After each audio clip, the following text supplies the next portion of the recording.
You're tuned in to Get Right Fantasy.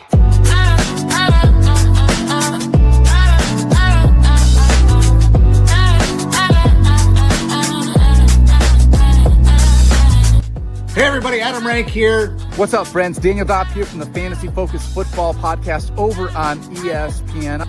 It's Fab, so you're Michael Fabiano from Sports Illustrated. You know who you can trust if you've got some questions about your fantasy squad? Want to check out a cool show on YouTube that'll help you get ready for the fantasy football season? Check out the Get Right Fantasy Network. Check out the Get Right Fantasy Network. If you are not subscribed, what are you waiting for? You want to lose your league? Head on over to YouTube. Check out the Get Right Fantasy Network because they're doing everything they can to make you a better fantasy player. You got to get right with the Get Right Fantasy Network.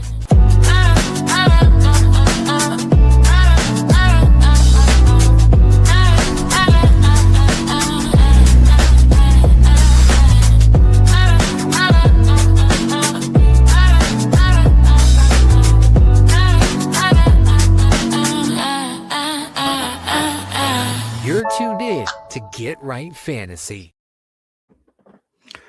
What up, world? Welcome back to the Get Right Fantasy Network. I'm Mike Herrick, a.k.a. Classic Mike, and this is our Week 17 Active and Inactive show. Today, I'm lucky enough to have my good buddy, Evan Sather, here joining me. What's going on, Ev? How you doing, man? Great to finally join you again, Mike. I've just been so busy the past several Sundays.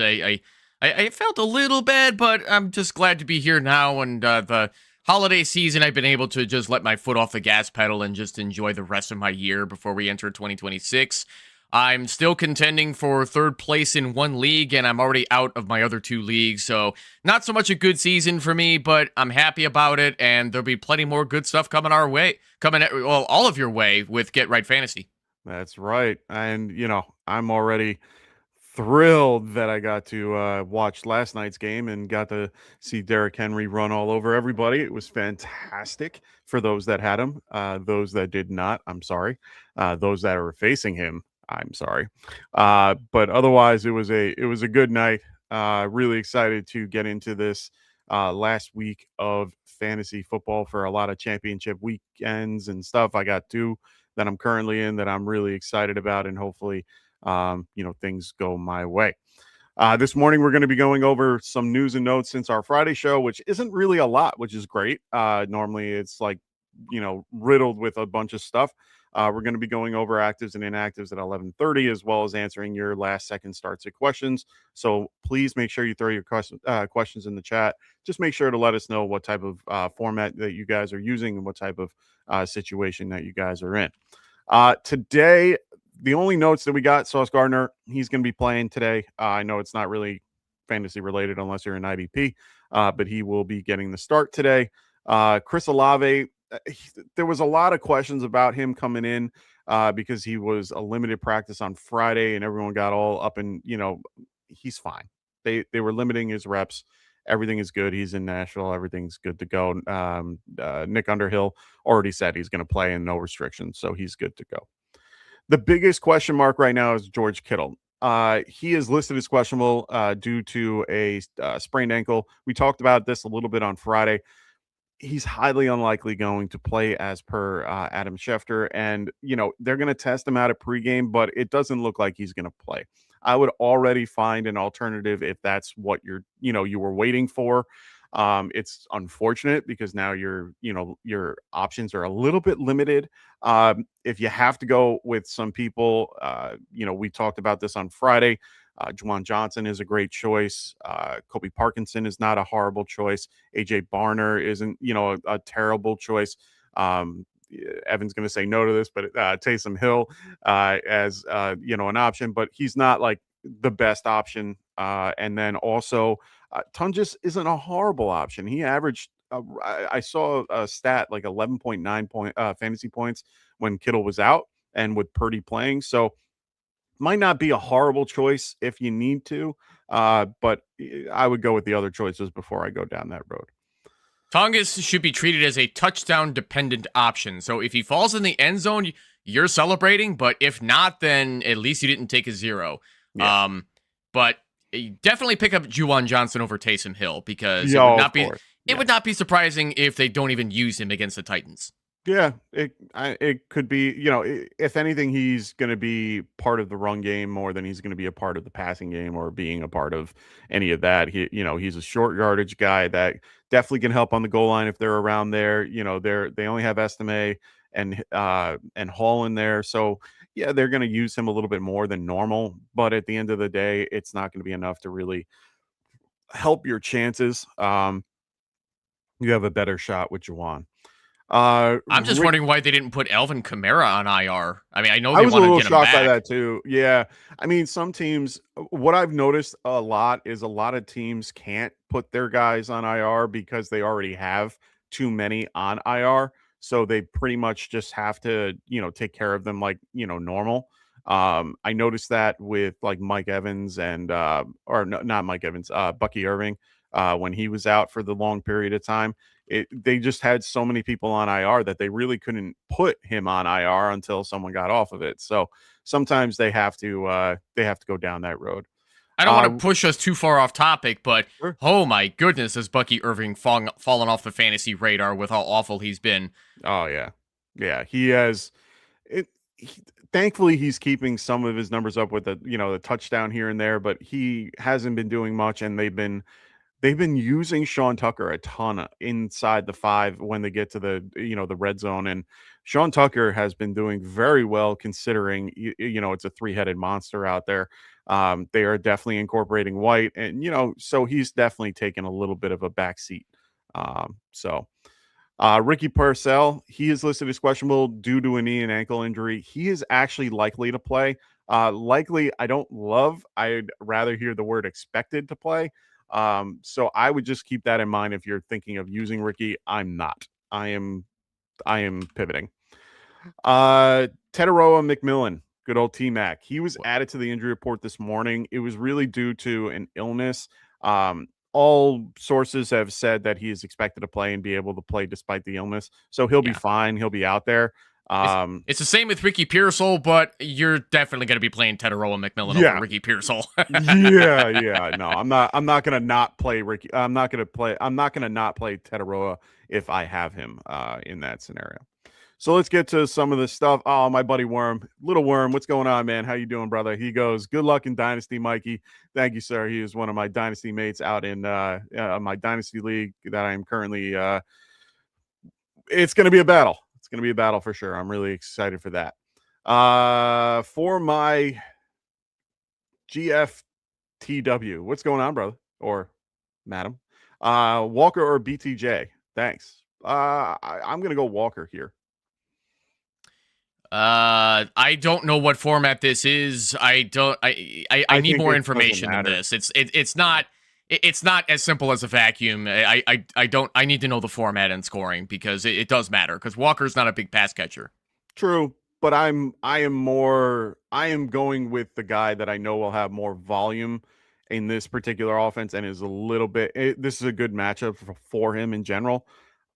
Okay, 10-star. Okay, PPR. Yeah. Thank you. Yeah, I think I would lean more towards Kenneth Walker as well, being that, as we were talking about on Friday, Brian Thomas Jr., for whatever reason, cannot develop any chemistry with T-Law. So, Walker, I have a flex in number 37, and Brian Thomas is...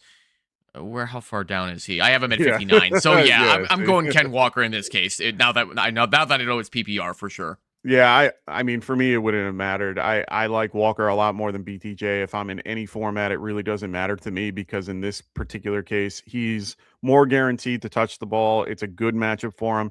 Even the line for this game is, they're favored by 7, 42-point over under. I rather have the and it's definitely in favor of the Seahawks when it comes to point totals. So I am going to lean Walker over a guy like BTJ, even though they are favored by 5.5, and this is a higher point total.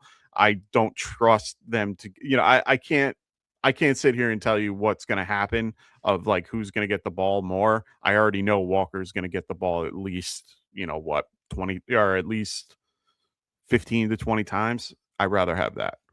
And that's on the high side, to be fair. Ooh, this is a great question. Martin Castillo, what's going on? He goes, Purdy or Brissett today? So under normal circumstances, I'd go Brock Purdy over Jacoby Brissett simply because Brock just has more talent in his receiving core. But Ricky Pearsall is expected to play despite the injuries that he has, and he's been having trouble building chemistry. He just can't stay healthy. I mean, that's been the biggest part of his problem. And now George Kittle is not expected to go tonight against the Chicago Bears. That's a big blow to this 49ers offense that they cannot afford to lose. And they're going to have to rely on Juwan Jennings all night long, too. So unless Purdy completes a lot of passes to CMC, I think I'm going to lean more Jacoby Brissett at this point because at least he's got Trey McBride, and he's making Michael Wilson look better than he actually is. Yeah, and they will have right now Marvin Harrison Jr. is expected to play. He'll be on a pitch count, but he will be out there. So at least they have weapons available to them. They've been getting Michael Carter a little bit more involved. Bengals defense is just garbage comparatively to the Bears. Bears tend to be doing pretty well as of late. So for me, I rather stick with Jacoby Brissett. He's playing for a contract next season. He's definitely going to be involved a lot more. He throws the ball a ton more. I like Brissett just a smidge better in this particular matchup. Mike Lopez, what's going on? He goes, good morning, guys. Happy holidays. We liking Hurts over Taylor Shuck.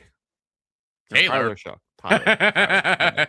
No, anyway, Jalen Hurts, I definitely have over Tyler Shuck. I have him at QB 8 and Tyler Shuck at 13. Okay. Yeah, the game in Buffalo right now is going to be windy. Sorry, let me change that. That's the Cleveland game. The Buffalo game is going to be rainy. It's going to be gross. Well, no, what I'm trying to go at is I'd probably lean Hurts just a smidge, and it's really just because they're going to be running the ball a lot more. That means Hurts with, QB runs, his floor is a little bit higher, but Shuck can run the ball too. We've seen it.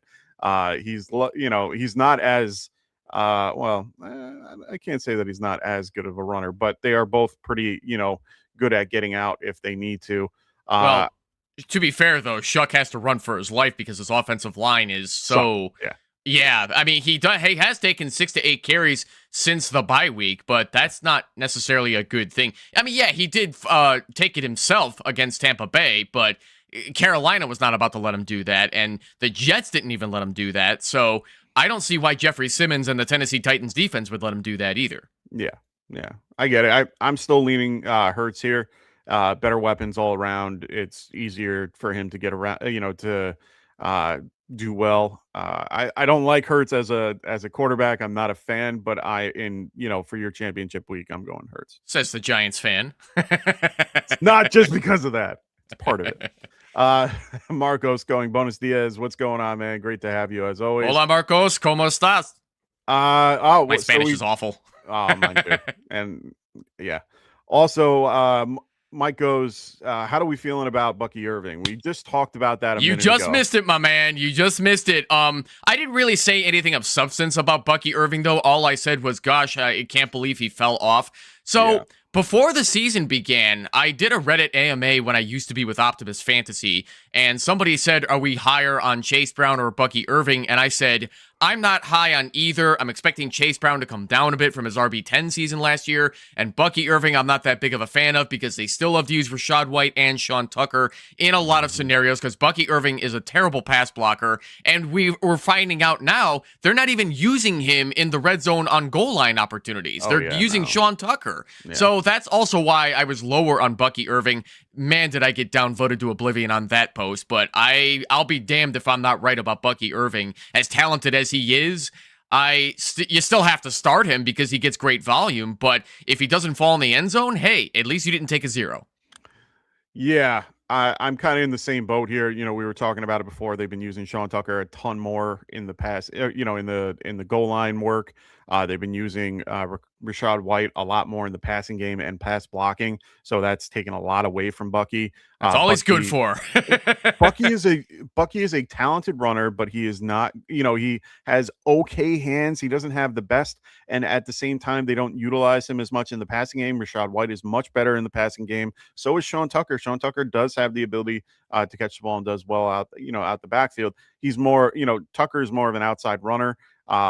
Bucky's more of an inside runner, and then Rashad White is just really good in the screen game and does well, with passing opportunities and pass blocking. So they've found a way to utilize all three. The problem is that takes away from what Bucky was doing, and it's all because he was out for that long period of time where Rashad White and Tucker were able to establish themselves. Now they're like, oh my God, we have these two really great backs that we can now utilize all three. That with Bucky's back, so.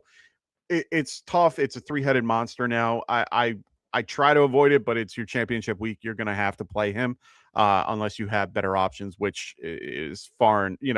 I don't know what those options might be, but he's probably your best option otherwise. Marcos goes, Drake May or Stafford? This one is a tough one, man. This is a tough one. It's not that tough. I got Drake May at 2 and Stafford at 6. Yeah, I'm going Drake May anyway. Yeah, you gotta go Drake May. He's got the rushing upside. He's making lemonade out of lemons with lesser known wide receivers. He's doing phenomenal with Mike Vrabel as his head coach. Yeah, fire up Drake May against this Jets defense that's almost non-existent. Yeah, I have to go down that road. As much as I love Stafford, it's one of those things where I'm gonna have to pivot a little bit. The point total I would like a little more in the Falcons game because it's 49.5 with them favored by 7.5. But I do not mind having New England favored by 13.5 at MetLife at this point. MetLife's fine. There's no crazy weather game or anything like that. It's going to be cold, but it's not going to be it's not going to be crazy. So I'm still going to be going Drake May for this one.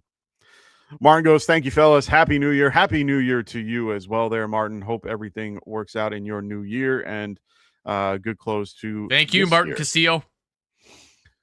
Let's get it. Let's get it. My championship loss awaits. Oh, come on. Positive feelings. He goes Hill, Mayer, Gesicki, or Tunges, and BTJ, Tucker, or Kyle Williams. With the New England other receivers out and Purdy and or Stafford. So we got a couple. We're gonna start with let's go with the tight ends first. Hill, Mayer, Gesicki, or Tunges. Interesting. Where do we? Yeah, these are all like low end tight end 2s that we're talking about here. I'll let you go first here, Mike, because I need to think about this one. This is the only one where I'd probably take Tunges. With Gesicki, it's tough because T. Higgins is there. If T. Higgins wasn't there, I'd be a lot more on Gesicki. It's just historically that's just what we've seen. Michael Mayer, I understand the reasoning for it. I just think the Raiders are not trying to do anything crazy in this game. They're clearly showing they're trying to tank. I don't want to be on a team that just is there to be there. I'd rather be in a group that needs to fight.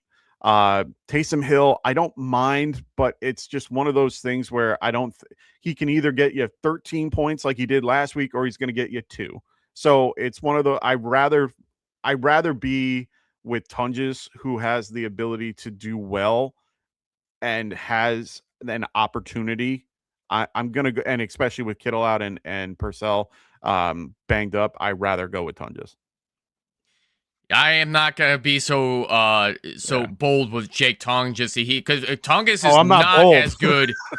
No, Tonges is not as good as George Kittle, and I don't want to start him over all these other guys here. The Fantasy Pros consensus rankings has Taysom Hill at 15 and Mike Gesicki at 17. I do not agree with that whatsoever because Taysom Hill is not a reliable fantasy option. He is 100% game script dependent, and you don't want to take those chances in a championship week when you're looking for especially when you're looking for a championship. Let's get it. You want safe floor here instead of taking like dumb risks on upside. So Mike Gesicki is going to be your best bet against an Arizona Cardinals defense that can't stop anything, even a nosebleed. So go ahead and fire up Gesicki if you have to make a tight end decision here. Okay. I mean, it's fair. I like Gesicki as a player.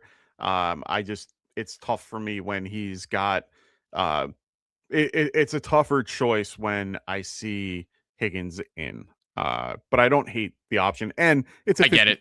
53 point over under. It's hard not to get in that particular game in one way or another. But the Bears game, the Bears 49ers game is still 51.5. So there's points to be given. Niners are favored by 3.5.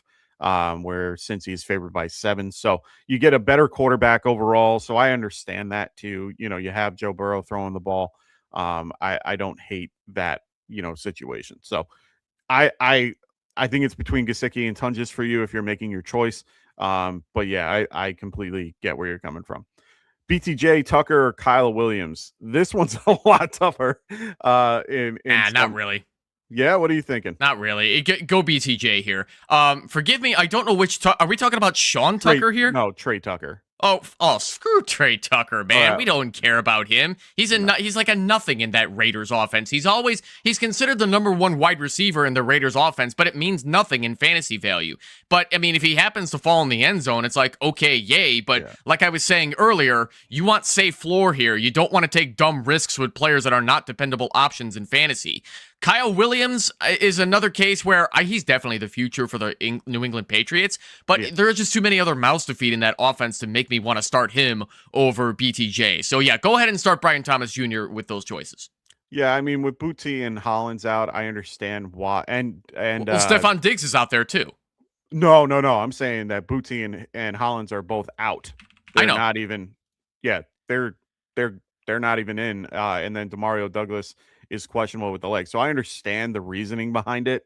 I'd probably lean Kyle Williams because of the matchup, and they're trying to get him a lot more involved. I just don't trust BTJ at this moment, but BTJ is a better talent. He's a better overall talent. So I understand where Evan's going. I'm probably going to lean Kyle just because of the matchup. And at this point, they're going to do a lot better overall. Their offense is much better. Well, actually, they're pretty comparable. It should be a good matchup in the playoffs, but I'm liking Kyle Williams this week. I love the Thomas matchup against the broken down Colts secondary, where I don't even know if Sauce Gardner is going to go. But no, he's playing. It's Sauce and it doesn't Kenny Moore. Yeah, and it doesn't really matter in this case because the Colts defense is practically like flattened out and done, which is another reason I like Brian Thomas this week. Okay, and that's fair. Like I said, I think both are good options. I think Tucker's the one guy out of that equation. It's just based on preference, and I agree. I think BTJ probably has a safer floor.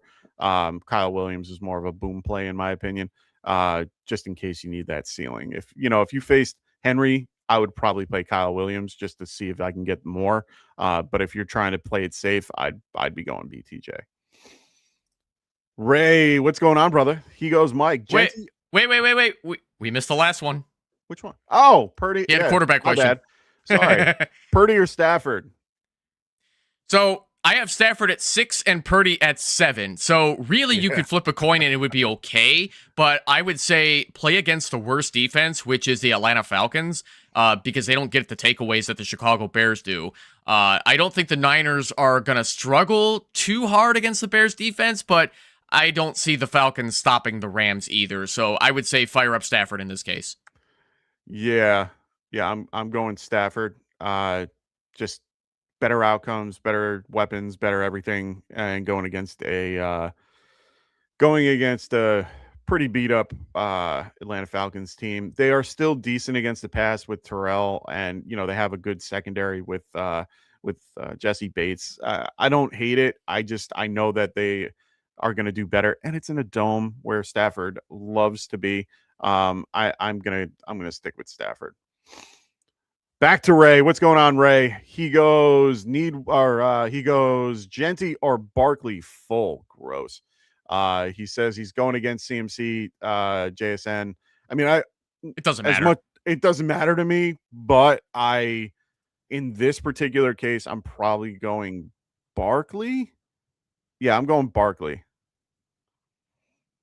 He said you, so I'm not going to answer because Ray wanted your answer.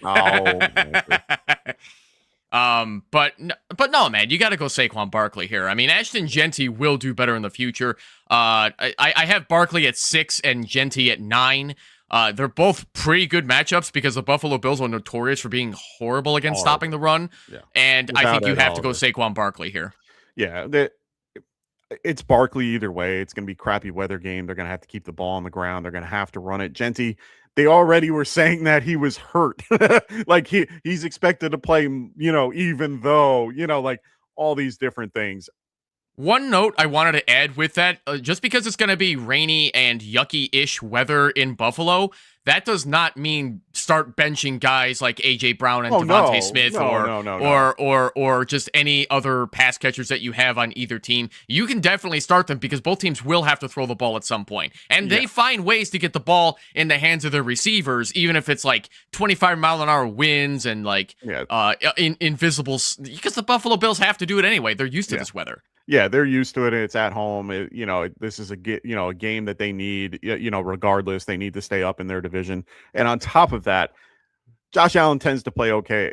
Plays a little bit better in these types of weather games. And on top of all that, it's like 9 hour. It's like normal wind at over in Orchard Park. It's like 9 mile an hour. It's not anything crazy. It's just rain. It's so fine. for him, and it's mildly warm there. Like it's like 40 degrees, which is not normal for them up there. So I'm still going Barkley in this case. I just don't trust Genty in this matchup. Martin goes, need one. Parker Washington. I know it's Sanders from the Raheem Sanders or Rashid Shaheed. Sanders. There we go. And then Shaheed. I'm going to go Parker Washington. Give me a second. I need to think about this one because now we're talking about lesser known guys that, Rashid Shaheed is at least a better known guy. I kind of lean more toward Shaheed, but he's just slowly getting integrated in that Seahawks offense. So he's not necessarily somebody I'm dying to start. And in my flex, I have Shaheed at 97, Parker Washington at 77, and Raheem Sanders at 116. So, yeah, it's got to be Parker Washington. He's going to be the more dependable option. Raheem Sanders starting for the Cleveland Browns doesn't mean jack shit to me. I don't care. Cleveland is a nothing to me at this point. Their offense is done. Poor Shedeur Sanders is not going to have much to do but run for his life. So, just go Parker Washington. Don't even think about it. Yeah, I mean, the only way that I would maybe turn to Sanders is if Dylan Sampson's out, and that's an unknown at this point, but it looks like still he's wouldn't play. Okay, fair enough. No, I get it. I'm only saying because of volume. He's just a safer floor if that's the case, just because there's no one else behind him. Parker Washington I like a lot better matchup, better situation. So I'm going that way as well. Ray goes, Fannin, Pitts, Henry, or Taysom Hill, full PPR. Well, it should be Kyle Pitts, considering how much better he's been doing to finish off the season. Finally having, because I have Kyle Pitts at tight end 2 this week, even against the Rams defense. And did you say Fannin? Yeah, so Fannin is 3, and I have Hunter Henry at 6, and Taysom Hill, I have way down there. Don't play Taysom Hill, please. Like, just go ahead, fire up Kyle Pitts, and don't think too hard about it. Okay. I like Hunter Henry just a smidge better in that case. It's just a better all overall matchup. He's a safer floor for me. I think Pitts is definitely a higher ceiling when it comes to that game.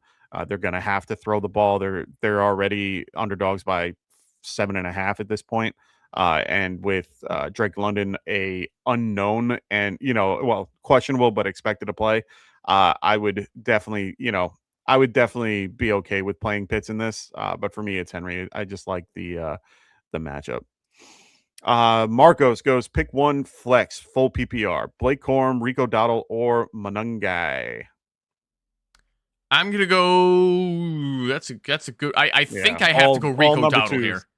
All number 2s. Well, Rico's still the one for the Panthers, but... It's you know how it is with the Panthers. Like they'll give Rico lead volume, but sometimes if Chupa gets the hot hand, they'll keep feeding him. But I think I'd still go Rico here. Yeah, it's just a tough matchup versus the Seattle Seahawks. I think I might go in the same boat with you with Dottle though. Just more he probably has the most volume out of all these guys, and I think he can do well in this matchup overall.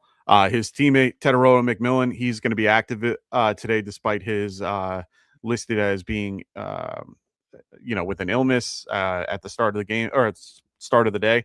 So we're starting to get actives and inactives thrown in. So those that throw their questions in, don't worry, we're going to get to it. Let's get it. He goes, would you guys still consider BTJ if my other starter is Myers? Sure.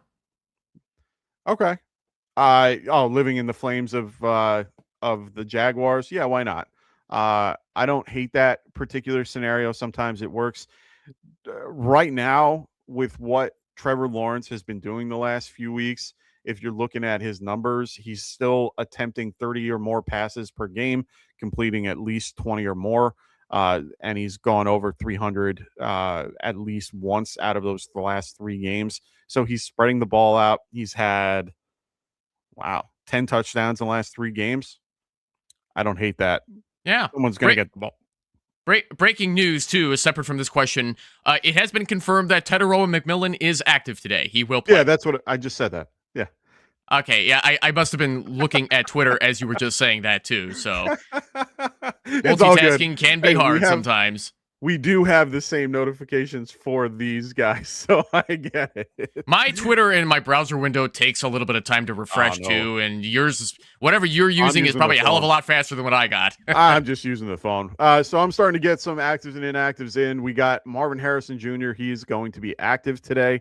Nothing for the Bucks that is concerning. Bashal Tutin is going to be out today, which we already knew ahead of time. It looks like Noah Fant will be active today for the Bengals. He was on the report for a minute. Nothing else really crazy at the moment. Still waiting. Harold Fannin and Dylan Sampson are active today. They will be active today. Chris Olave is active, even though he was questionable. We already knew that Alvin Kamara was going to be out today. Dylan Sampson will be out today. Dylan Gabriel will be out today. He is inactive. Bashal Tutin, we already knew was going to be inactive today. He is out. Still waiting on a more.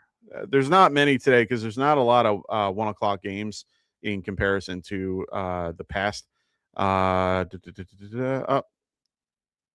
So inactives today: Tua Tagovailoa, Dylan Gabriel, Sterling Shepard. As if anybody gives a shit about those 3 anymore.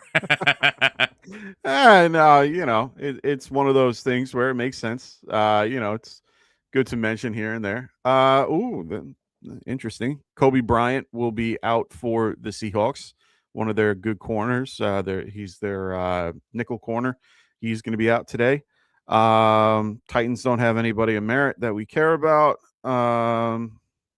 Charles Cross is out for the Seahawks too. That's a good, big offensive lineman for the Seahawks is going to be out today.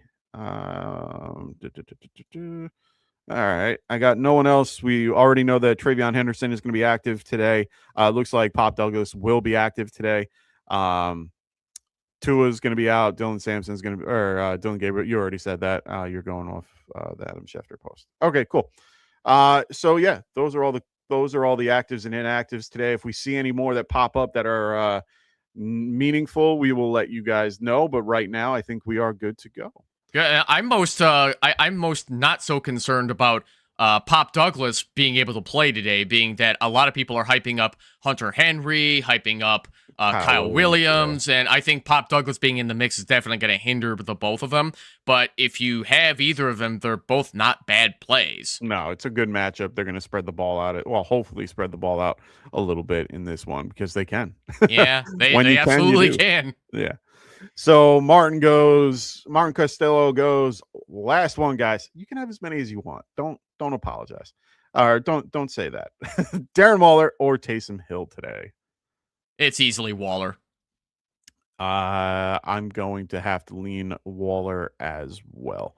Yeah. So like I said, guys, please do not start Taysom Hill. He is not a dependable fantasy option. I'm gonna keep saying this over and over again until I get this through to everybody, because Taysom Hill always has that one game when he pops off and then he disappears because he is 100% dependent on Saints game script. That has not changed with Sean Payton, and that has not changed with Kellen Moore. They will always use Taysom Hill as a Swiss Army utility knife out there on that field, because he's good at a lot of things in football, but great at none of them. So if he pops off, you're happy, but don't start Taysom Hill.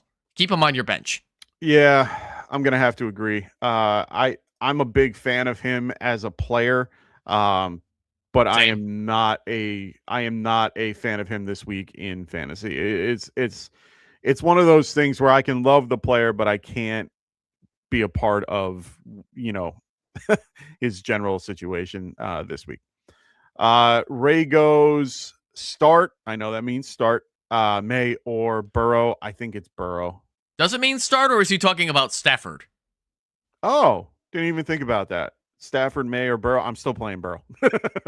Oh, I think you have to start Burrow this week. He's QB1 in pretty much everybody's consensus rankings. So Burrow is an easy start. And I mean, May's not a bad start either, but he's 2. So if you got to pick one, why not go Joe Burrow? Yeah, I'm going Burrow. I love the 53-point over-under. They're favored by 7. This is going to be a game for him. They really want to stay. They want to stay relevant, so they're going to have to do as much as they can to win. Evan has a good NBA commentator voice. He really does. I appreciate that, Ray. I don't watch NBA basketball anymore, but I still appreciate that. Yeah. No, you definitely have that commentator voice. You have that nice, the good tone. I love it. I appreciate that. So let's get it goes. Apologies. I forgot to add Marvin Harrison Jr. as one of my options as receiver. Does that change? No, I would not be playing him. I would not be playing Marvin Harrison Jr. today. No. Yeah, I would still start Brian Thomas Jr. over Marvin Harrison Jr. I still have Thomas at 27 and Harrison at 31. So yeah, go ahead, start BTJ even if you already have Jacoby Myers. Totally fine. Don't get the championship anxiety. Start him up and just hope for the best. That's just like any other week. Yeah, I mean, I understand right now, despite the Bengals being really bad at a lot of things, the one thing they're good at is stopping the wide receiver, which is weird. Because they've been actually pretty bad overall, but it's because their defense is so bad. Teams pretty much run on them. They're currently 5th overall against the wide receiver. I'm not right now. I am just not going to play Marvin Harrison Jr. Today. Just not worth it. Not worth your time, especially on a snap count. What up, Raven? How you doing, brother? He goes super flex, full PPR, 6-point passing touchdown. Flexing 1, Geno, Blake, or Breece Hall? I got to think about this one. You go first, Mike. This is an interesting one. It's a very interesting one. I might lean Geno because he gives you the best opportunity to win, even though he's in a situation where they want to lose. This game is a 40-point over under, or 40 and a half point over under. At this point, Giants are favored, and that line has gone down from them being favored by 1.5 to the Giants being favored. And this is a home game for them. I like Geno just a smidge, and it's really just because the game script, they might be behind. But at the same time, even if they're not, that means they're doing well, which means Geno is doing well. Blake Corum has to fall into the end zone to make your day. Breece Hall is going against a really good Patriots offense, even though he's getting a ton of volume comparatively. I just don't like his chances. Basically, they're going to be loading the box, going against Brady Cook. I mean, it's just not good for you. I'd rather go with Geno. It's just a better overall option. Yeah, I think I have to lean Geno as well. As much as I'd much rather play one of the running backs over Geno Smith at this point because the Raiders are so bad. But with the ball in his hands and being able to feed guys hopefully he can feed Trey Tucker, but I'm not counting on that. I think Geno Smith, just based on volume alone, is going to be able to be your best shot at Superflex. I'm assuming that you said Flex 1. I'm assuming this is for your Superflex slot. So, go ahead, fire up Geno. Yeah, I'm going Geno. It just makes the most sense. And I want to normally, I understand the not playing a quarterback in the Superflex spot. 100%, I get it. I'm still going to go Geno here. Like I said, it's a bad scenario. I don't want to play any Raider if I can, avoid it. But I mean, right now he's got to do okay. He's got to continue to play. And, they're at home. It's in a dome. It's a safe play. I don't know. I like Geno a little bit. I know the dome doesn't really matter, but at this point, if you have to, you have to. All right. So please throw those questions in the chat if you haven't already. Please, if you haven't already, why don't you guys check out Underdog Fantasy? Underdog Fantasy is one of those great sites, especially this time of year when we're getting into playoffs and no more fantasy going to be around for those that are in those redraft and dynasty leagues. But this is a great way to get involved. Please use promo code GetRight when you register. And right now, their promo is win up to 5,000 times your money. Play 5, get 75. So use promo code GetRight, and this is what you will get when you register. All righty. Martin gets another one. He says, start Swift or Shakur. Full PPR. Shakur or Shakir. I guess either one works. Yeah, I know. That's my New York accent.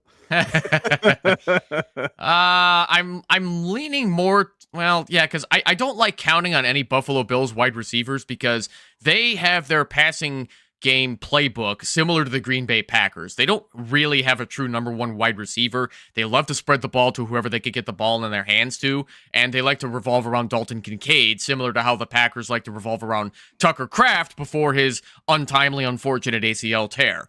So in this case, I think I'm going to go DeAndre Swift over Khalil Shakir. Yeah, it's hard to rely on guys like Shakir in this particular matchup in general. I feel a little bit more comfortable with Swift in general, even if he's getting 50%, with Monungai. Going against 49ers, yes, they're a pretty good run-stop team, but I'd rather go with Swift. They like to run the ball. They're going to want to keep the offense off the field. They're going to want to keep CMC off the field.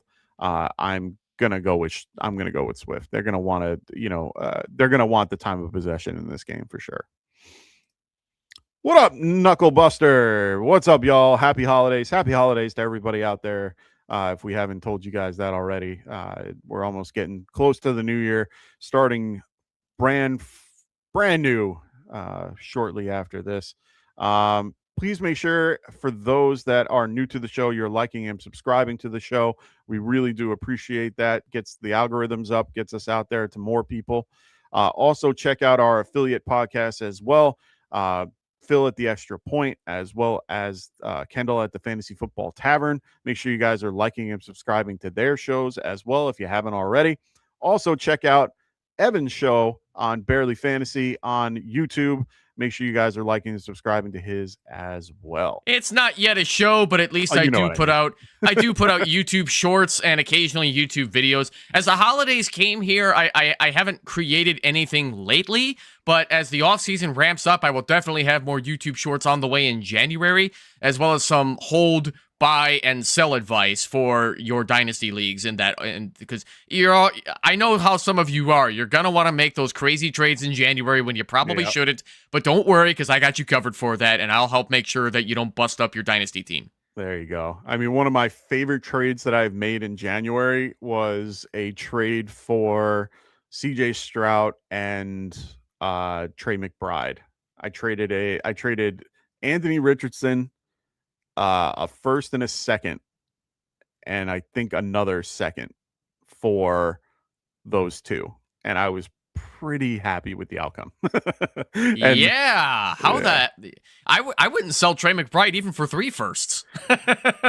I was lucky. It was a good price at the point because it was before he became, like, with his touchdowns. It was like when he was low on his touchdowns, like 1 touchdown that year. So I think this was last year, or 2 years ago. I don't remember exactly when, but happy I did it. Happy I have him. My team name is Bully Tight End because I have him, Sam Laporta, Brenton Strange. I have Gatson. I have Hunter Henry. I have like every tight end, and it's not even tight end premium. So if you need a tight end, reach out to me. How many flex spots do you have, though? I think 3. Well, I mean, you could flex every tight end possible, and it Oh works. yeah. Oh yeah. No, for sure. I pretty much in this league, but it's not tight end premium, but it's full. I try not to. Yeah, it's three.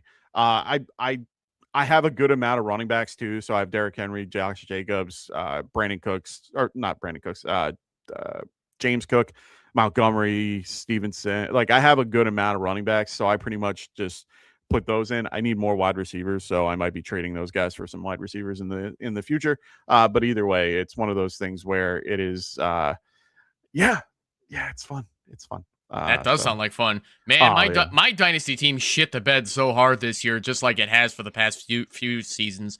I started early in the 2020s, coming in third place for like 3 years in a row, but it's just not reaching fruition at this point. I've been finishing like between fifth and sixth place.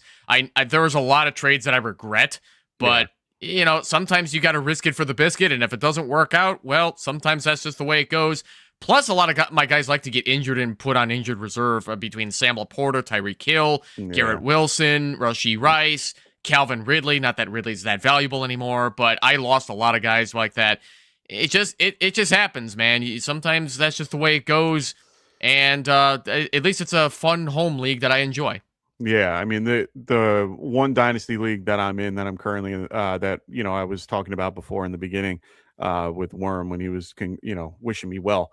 I'm that league is a home league. It is a 10-team salary cap dynasty league that we've been doing for the last 8 years.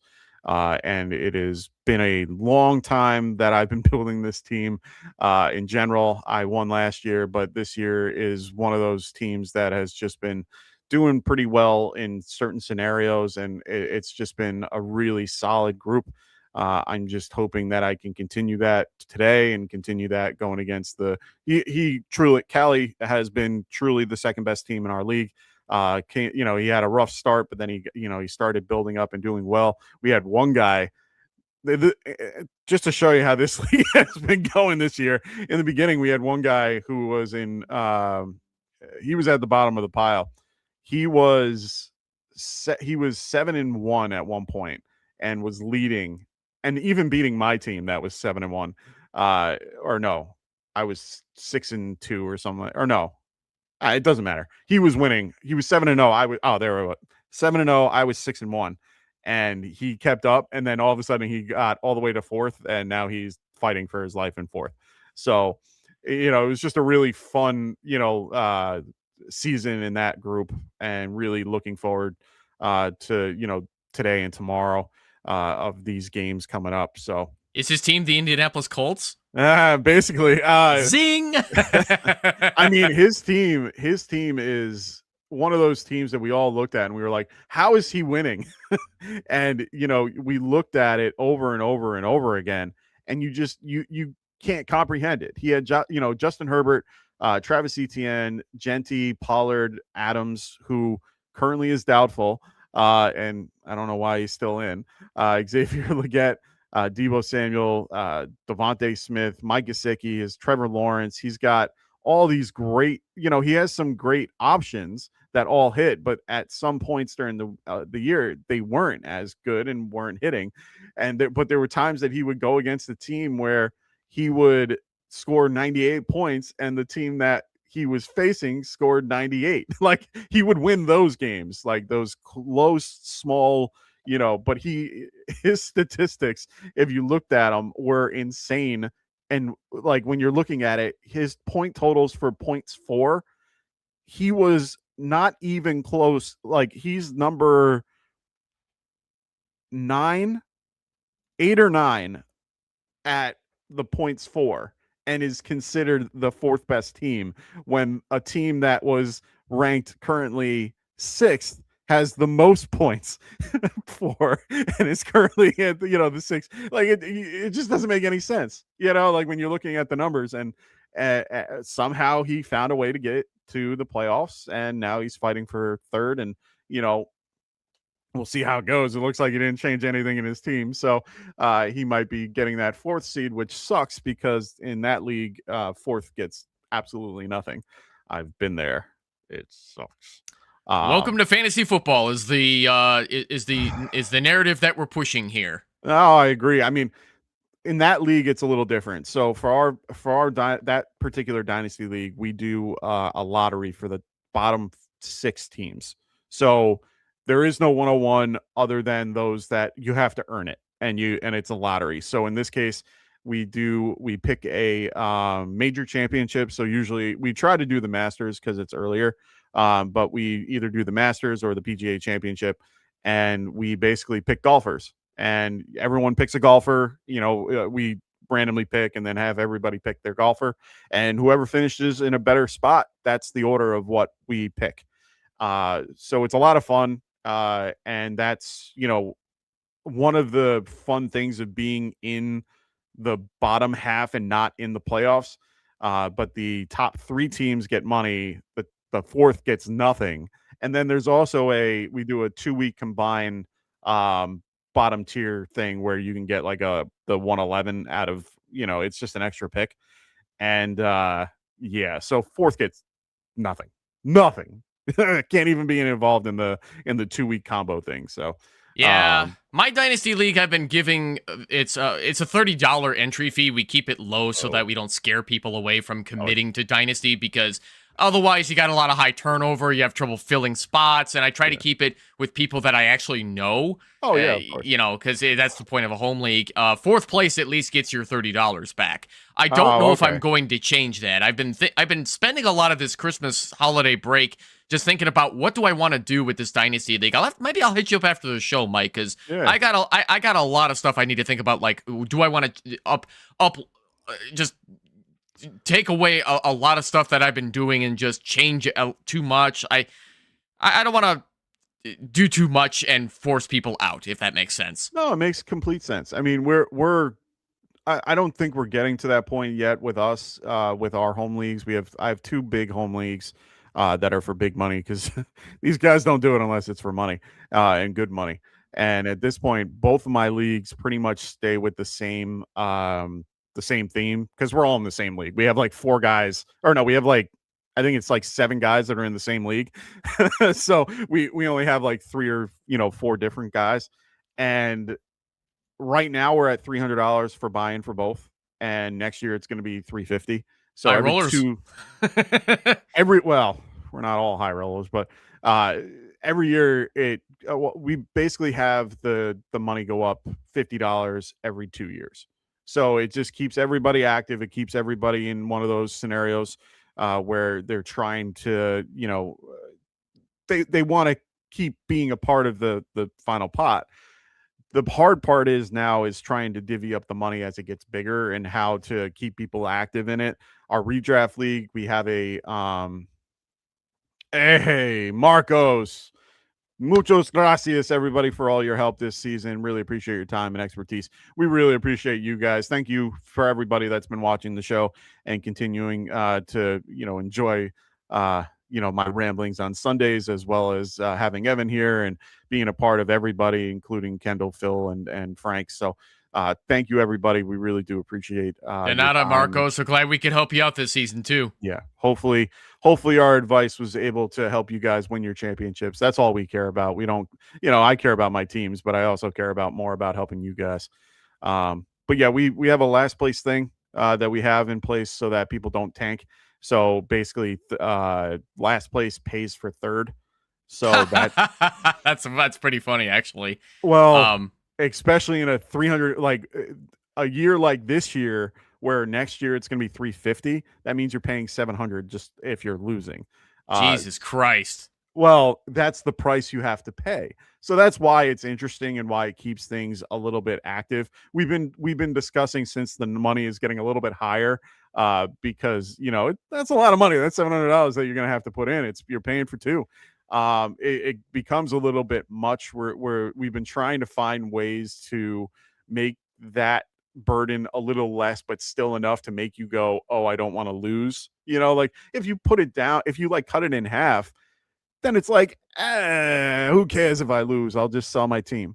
Like that's why we're trying to find a happy median somehow, because we don't want teams to tank. And honestly, it's been working. It's been a really good way to kind of curb how people do things, because in the past we used to have guys still off a full team like at the end of the year, and it was just bad. You were going Yeah. against Juggernaut, and it was so bad. It was like going against a chop league at one point, and it was just bad. And we were just like, no, we can't have this anymore. I put in a last place rule because it made things a little bit easier for us, and it made it where everyone was a little bit more cognitive of what they did and their moves that they made, and it worked out. So that's one thing that I've done to help a little bit, and it makes it a little bit more active. I'm trying to think of the other things, but that's one thing the main. one thing I'll tell you too, Mike, is that that sounds like a too rich for my blood type of high roller rule. That if it works for you guys, great. Yeah. But I'm honestly surprised at how many dynasty leagues I've learned about that do not have anything for their consolation bracket, which includes a last place thing that just automatically gives you the number one pick, making it so easy to just sell your whole team and get last 100. place on purpose. And there's no checks and balances in place to make sure that you don't cheat on purpose like that. So what I do for my league is that whoever it's a 10-team league, whoever finishes 7th, which wins the consolation bracket, gets the number one overall pick. So if your team sucks, you still got to earn it. Interesting. All right. I don't hate that idea. I think that's a good idea. It keeps everybody focused and trying to win, and at least you're not trying to lose to the point where I like that. I like that. It keeps it a little bit more competitive at the bottom, and it makes teams not just suck and want to be at the bottom.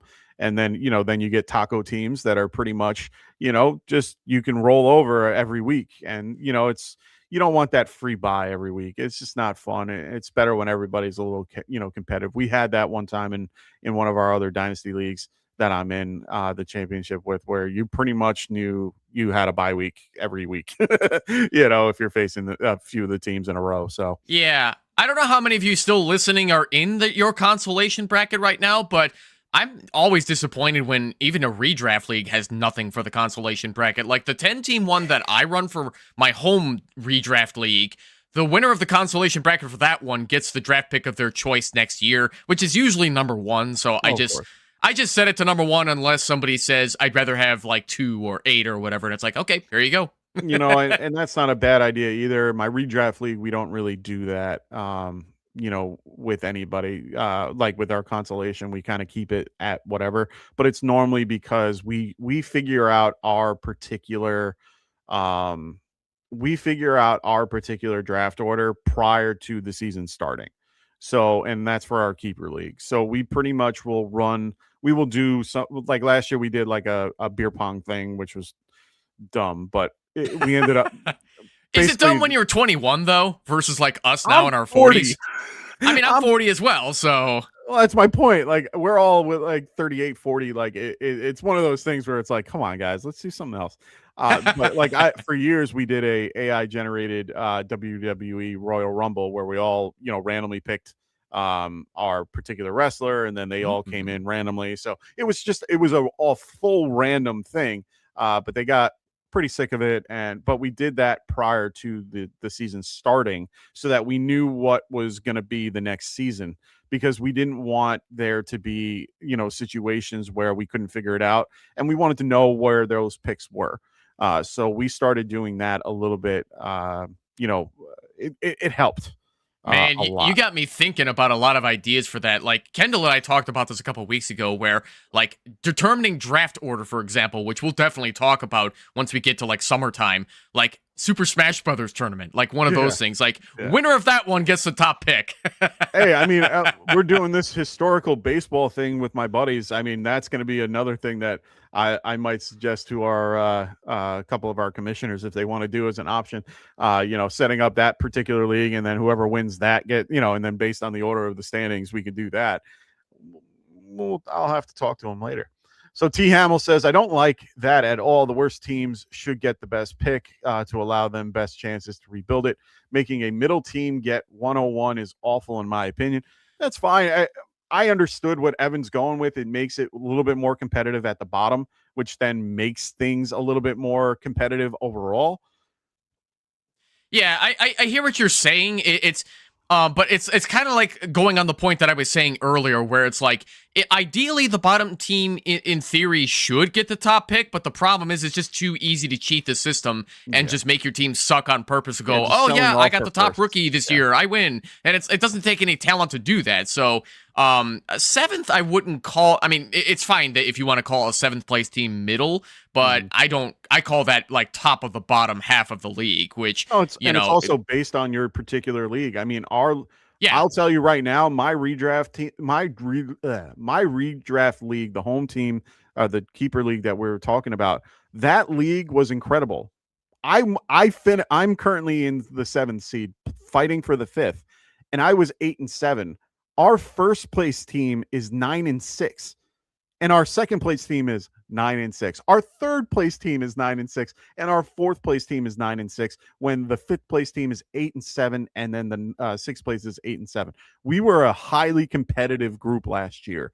It doesn't mean that your team sucks. It just means that it keeps it more competitive, because our last place team was 2-13. So it's one of those things where, as much I agree in some situations, but with Dynasty, you want to keep everybody competitive. If you're selling off your team, where you're pretty much selling off every player that you have for a first-round draft pick, and you're having 10 first-round draft picks next year, doesn't mean your team's good. It just makes it where your team sucks so bad that it kind of hurts the top. And you want everything to be competitive throughout the whole league. I don't want to have teams that are 1-15. I just don't. I don't want 1-14. I don't want that. I want to have everybody in a decent, 6-9 type scenario where everybody is competitive, and it makes things more interesting leading up to the championship week. If you want to be the team that sucks and tanks, then you know what? You shouldn't be rewarded for that. I'm sorry. Yeah, you put it in a beautiful way that I couldn't have worded any better, Mike, because that's exactly the philosophy that I have for the consolation bracket in my Dynasty League, and I'll put it in better context, too. So, yes, the winner of the number 1 pick in my Dynasty League finished the season 6-8. Not the worst team at all, but they were barely squeaking by some of these teams to, get that win. It was pretty competitive at the bottom. Yeah. The worst team this year was 2-12, and they still had the chance to get it, but they just didn't. They finished above projection, but just didn't beat the 6-8 team. Which it happens. It's not necessarily a guarantee. Sometimes if you got the worst team and you happen to get there, congratulations. But that's the thing. It's like I like to make people earn it, as opposed to just letting people just sell the whole team, and it takes no talent to get to the bottom. It's just one of those things. Agreed. And that's why, I understand how some leagues do that, and it's fine. They have their reasoning for it, and it makes sense. Whatever you want to go with max point, what is it? Max points against, or whatever the stat is to be at the 101. You want to do that. That's fine. That's your choice. That's your, type of league. But at the end of the day, it's not competitive. Speaking of max points against, you want to hear something insane? My Dynasty League, the team with the best record, 12-2, most points put forward and most points against. I don't know how the hell Andy did this. No, that's fantastic. Well, but that's what you're looking for. You're looking for a competitive league that has a situation, that can be like that, where you're going against the toughest groups every week. You don't want to have a guy just shit the bed every week and then go, oh, I get the 101 next year. That means nothing. I don't want that scenario. That's why we have these particular things in place where we do these, like Ray says, we have a lottery for the last 4 teams. 7th gets higher odds, little things like that, where it gives you a competitive advantage, or it gives you a competitive way to get the 101 instead of just being handed it to you because your team sucks. And it gives you, basically, you're aiming to be at the bottom every time if you're trying to get the 101. I don't want the 101 every year. Do I want it sometimes? Of course I do, because I need to, you need to roster your, you need to churn your roster a little bit. But at the end of the day, I want to have a good, solid team, and I use my draft capital for that. I use my first round picks. I use my second round picks as draft capital to grab these guys where they are already proven. I'm not a big drafter when it comes to rookies, because I don't trust the rookie. If you drafted, who's a guy like Dylan Sampson, or a guy like, who's another guy this year that kind of shit the bed? Caleb Johnson. Caleb Johnson, exactly. Like Caleb Johnson is inactive today, by the way. Coach's decision. He is. Yeah, well, and right there. So I mean, there's a lot of scenarios where you're not, those first round picks are very rare to come out on top. And I rather be in the, situation where I want to use those picks for somebody that's proven. Doodle Bob, what's up, man? How you doing? Yo, Mike, long time no see, friend. How you doing, man? He goes, Taysom or Juwan? We're gonna both tell you Juwan. Please go Juwan Johnson. I don't know who these people are that keep saying that Taysom is a high-end tight end one in this matchup. Like, where are they getting this information from? Where have they been the past 10 years? Because what is Taysom Hill now? 33 years old? I mean, congratulations to him for doing everything he can. And he's 35 actually, and he's still dang good at a lot of things in football too, which is impressive. Yeah, I'm a big, like I said, big fan of Taysom as a player, not a big fan of him in fantasy. So it's one of those things where I am going to, at this point, I'm not going to play him today, but I enjoy watching him play because he's just a football player. He's just that, hey, give me the ball. And he just does something with it. He can throw it, he can pass, or he can throw it, he can run it, he can catch it. That's awesome. Like, he can do all three. I can't wait to have him be, I don't know if he's the first, was he the first to be passing touchdown, catching touchdown, and rushing touchdown? Is he one of the first to do that? That may have gone to somebody else, like a Cordell Stewart. I have to look because I'm curious about. I got to look at that off camera because I'm kind of curious because I know that that is a very small group of people to be able to do something like that. I know Marcus Mariota was able to catch his own pass, but that's like a rare occurrence. Catch his own touchdown. But I'm trying to remember if I'm pretty sure he had one game where he had all three. So Taysom Hill is not the first to do it. I don't know if he ever did, but the correct answer is Ray Renfro of the Cleveland Browns on December 6th of 1953. Oh my God. So it still hasn't happened yet. That's crazy. No, it has. It's just he was the first to do it. No, that's my point. Oh, who else has done it prior to that? Nobody before him. No, I know. After him. Who did it after him? There was Frank Gifford, Walter Payton, David Patton, LaDainian Tomlinson. Oh, okay. So at least Tomlinson has been the most recent. Okay, cool. All right. That's cool. And I think Christian McCaffrey did it in 2022. Did he? Oh, Josh Allen did it last year too. There we go. Josh Allen. There we go. I knew there was someone recent that did it. That's who it was. All right. Well, Taysom Hill could do that at one point, but not today. Doodle Bob goes, their running back room is depleted. Their wide receiver room is depleted. I don't think it's a bad start. No, I understand the reasoning for it. I'm not going to have my championship team be dependent on a Taysom Hill. Juwan Johnson is more involved in the passing game. He's number 2 to Chris Olave, and they are always the top 2 targets that are available to Tyler Shuck. Yes, he gets goal line, but you have to pray that he gets a touchdown. Otherwise, he is just 4 points. Like, he's not going to get anything special. Yeah. If it's full PPR, I don't like him either. He's not involved in the passing game. He's more involved in the run game. He's just a short yardage, let's get the first down type guy. So and yeah, I get the logic behind that, Doodle Bob, but just because the opportunity is there doesn't mean they're going to capitalize on it. And that's the same thing with somebody like Raheem Sanders of the Cleveland Browns, for example. Like, just because he's the top running back doesn't mean he's going to excel. And it was the same thing with Audric Estime on the New Orleans Saints. It's like, just because he's allegedly leading that backfield doesn't mean he's going to do well, because he's just not as talented on the NFL level as a lot of other guys. So that's just the way it goes in this game. Yep. So Doodle Bob goes, kicker question. I think we're going to both agree. Little, Pinero, or McPherson? It's going to be Cam Little for me. I'm not so sure about that, actually. I would highly consider Eddie Pinheiro, because I could see the San Francisco 49ers offense going 3 and out in the red zone and the Niners settling on field goals. And they love Pinheiro. So I could see. I don't think you could go wrong with all three of them. Don't hear what I'm not saying. Yeah. You could start any of them and you'd be perfectly fine. But I think your best chances would be Pinheiro just simply by opportunities. Because I could see the Niners going 3 and out a lot and having to kick the field goal. Because with Christian McCaffrey, they don't suck at moving the football. But without a lot of their pass catchers, especially George Kittle, I think they're going to have to settle on a lot of 3-point opportunities. Yeah, and that's fair. I like Kittle I like just a little bit more. I don't know why I do that. One, it's in a dome. He's a long range kicker. He already holds a record for that. We already know he's good at that.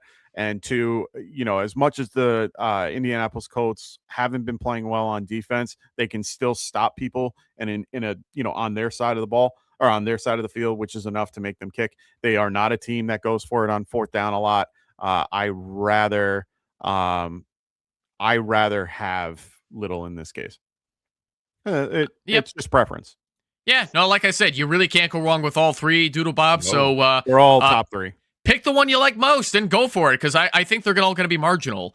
I don't understand this question. I blame Pierce. What is this based off of? So this is more based on before Henry came, before Henry played, how everyone's team, all the guys at the top that you were looking to do well, haven't been doing anything. Like, it was pretty mediocre, to say the least, for the first 3 games of the year.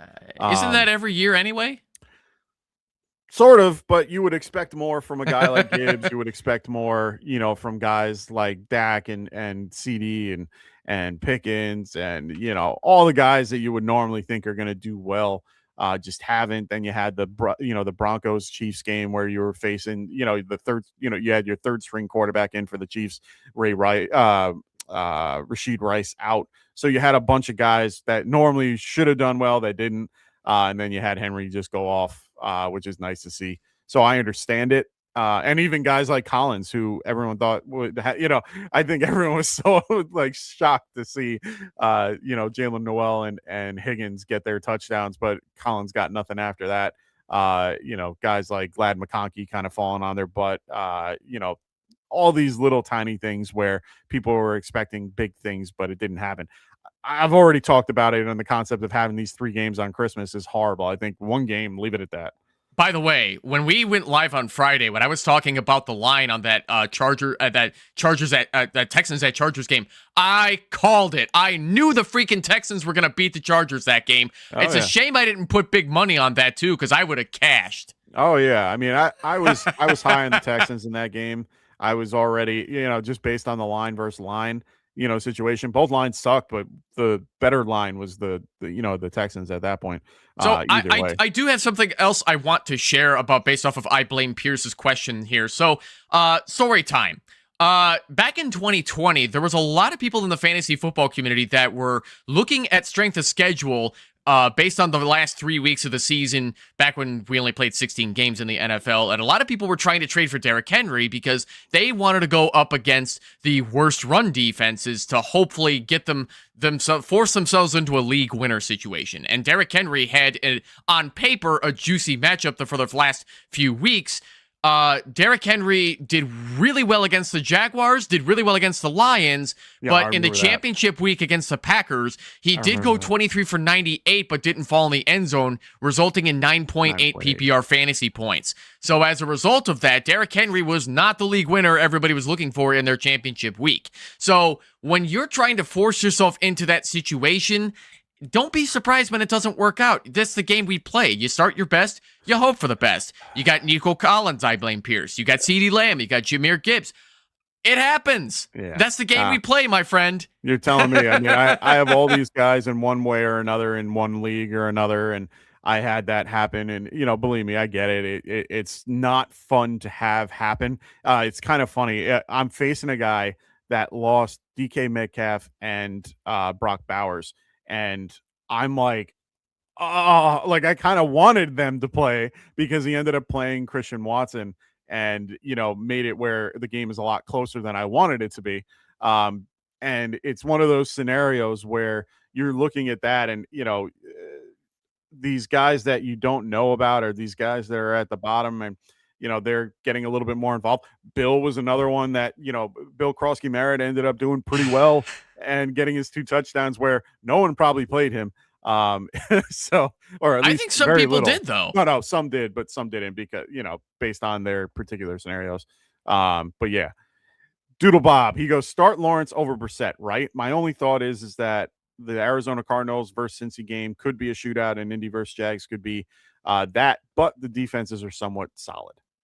Yeah, I still have Trevor Lawrence at 5 and Brissett at 8. So, yeah, go ahead and fire up T-Law. I'm going to lean Brissett, but it's really just because of the matchup, and I like staying in the flames of what he's been doing lately. But they are pretty good at stopping wide receivers. So I might, let me just check one more thing real quick. Yeah, but they're, I don't understand I don't understand this stat. So they are 5th against the wide receiver, stopping the wide receiver, but they are 29th or 28th against the quarterback fantasy points wise. That makes no sense to me. And it's all because they pass to the tight end. And wait a minute. Who are they playing?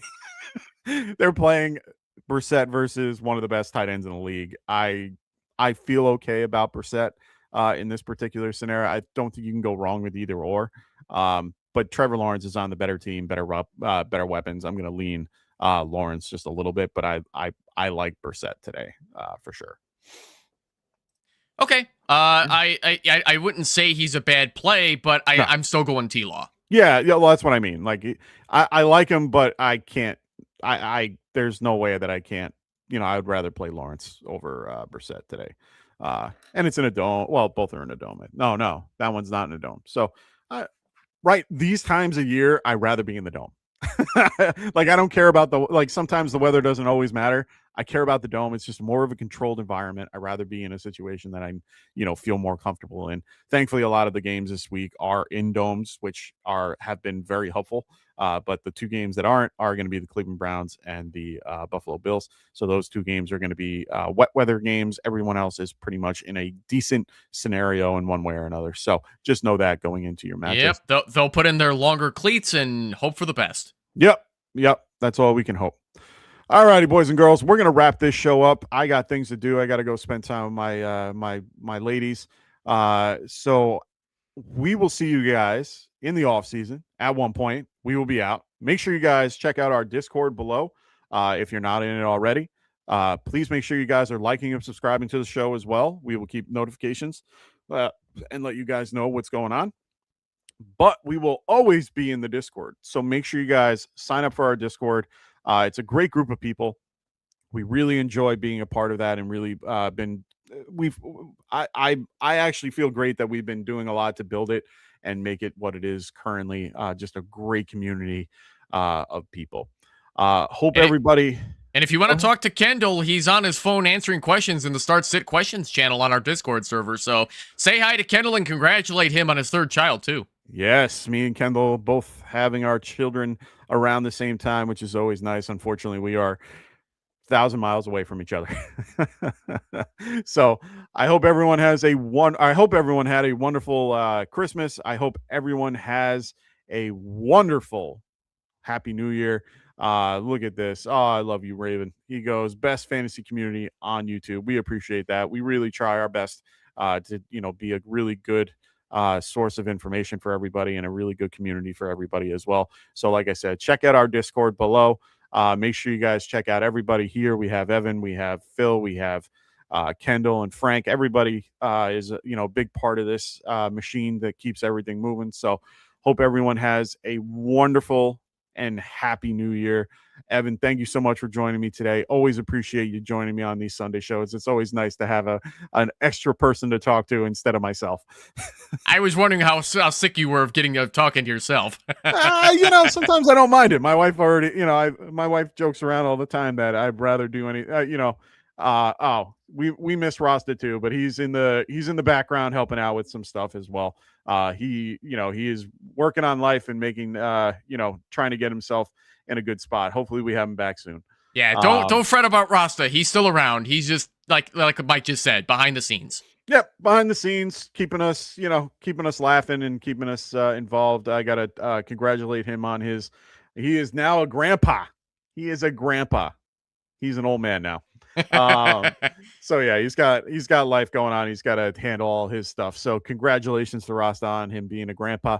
Yeah. So everyone, hope everyone has a wonderful, happy holidays. We will be back at one point in the near to distant future, probably after the Super Bowl, and then as well after free agency. We should be back doing some mocks and things like that.